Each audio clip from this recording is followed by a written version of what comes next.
Ini adalah cerita sahurku. Di pagi ini aku mau sahur bikin bihunku rasa soto ditambah telur ceplok sama sayur bayam. Dan aku langsung nyalakan kompor. Kita rebus air. Terus setelah itu ambil telur. Bikin teh dulu ya. Teh gopek celup dengan gula batu. Rasanya itu seger, mantep.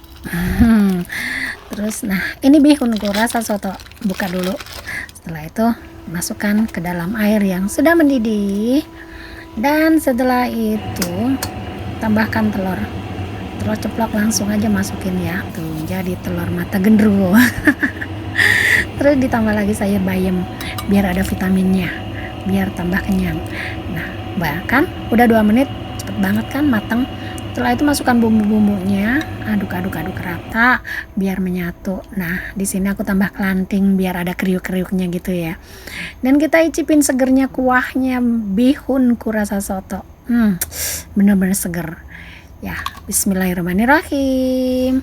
Mari kita sahur. Gila, pelan-pelan jeng, pelan-pelan. Panas.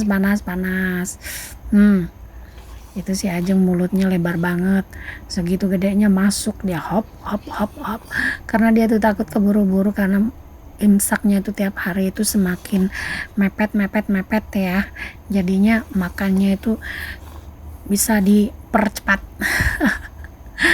Semoga puasa ini lancar tanpa halangan suatu apapun. Oke, selamat menjalankan ibadah puasa.